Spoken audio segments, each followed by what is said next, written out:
Alright, let's talk about the tag along, the lowest rank in the friendship hierarchy. This is the friend who's always there, but never really invited. Like, you find out your friends made plans, and suddenly, someone says, "Oh yeah, we should probably ask them too." Ouch. People don't dislike you, but you're not exactly essential either. You're just an extra.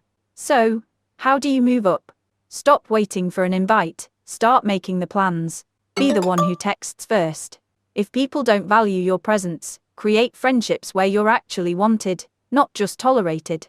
Alright, let's talk about the sidekick, the backup character in every friend group.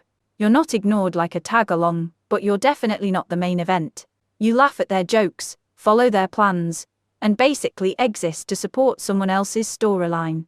Ever tried telling a story, but your main character friend talks over you, and everyone just goes with it?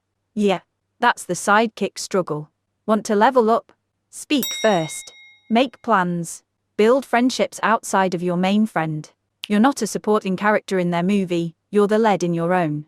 Alright, now we're getting to the fun friend. You know that friend who's always invited to parties, but never the deep, emotional talks. Yeah, that's the fun friend.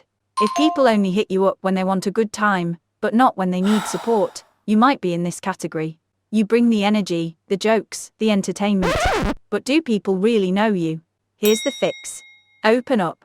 Share more about yourself. If someone only values you for fun, that's not a real friendship. Find people who appreciate all sides of you, not just the one that makes them laugh. Next, we have the reliable one. You're the friend everyone calls when they need advice, a ride to the airport, or help moving. Congrats, you're the reliable one. People trust you, but do they appreciate you? If your phone only blows up when someone needs something, that's not friendship, that's a service. Being dependable is great, but not if it leaves you exhausted. Here's the fix. Set boundaries. You don't have to be available 24/7. Make sure your friendships are balanced. If someone only talks to you when they need help, it might be time to rethink that relationship. Now, let's talk about the connector. You're the glue holding the group together. The one introducing people, planning hangouts, and making sure nobody feels left out. If your friend group were a machine, you'd be the engine. But here's the problem, when you're always busy connecting others, do you ever stop to ask, who's really here for me? It's great to be the social bridge, but don't let that role define you. Make sure you're building deep, one-on-one connections too. Because if a friendship only exists because you keep it going, maybe it's time to see who actually values you beyond the group. Now we're getting into the inner circle ranks. The trusted confidant is the one people spill their secrets to. The go-to for deep talks, life advice, and those can I vent texts at 2 a.m. People trust you because you actually listen, and that's powerful. But here's the downside. Who's listening to you? Being the emotional support system for everyone else can get exhausting. If you're always carrying other people's problems, but have no one to turn to, that's not balance, it's burnout.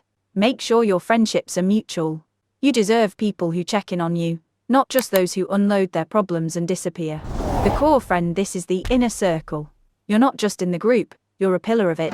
Your presence matters, your opinion holds weight, and if you're missing, people actually notice. You're in the inner circle, the friend who's truly valued. But here's the thing, being a core friend means maintaining mutual effort. Are your friendships balanced, or are you doing all the work? If people prioritize you the way you prioritize them, congrats, you're in a great spot. But if you're always reaching out first, always making the plans, take a step back. Real friendships shouldn't feel like a one-person job. The leader, you're the decision maker, the planner, the one who sets the vibe. If you say, "Let's do this," people listen. You naturally take charge, and whether you realize it or not, your opinion holds weight. But here's the catch, responsibility. When things go wrong, guess who people look at? You. If the group has issues, if plans fall apart, if someone feels left out, it's suddenly your problem. Being the leader is powerful, but don't let it become a burden. A good leader delegates.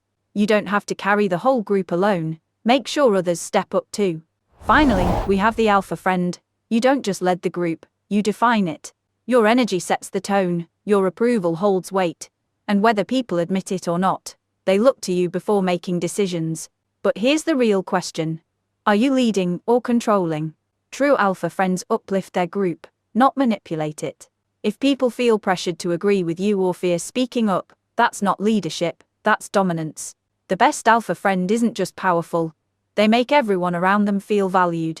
So, check yourself, are you building a strong group? Or just making sure you stay on top?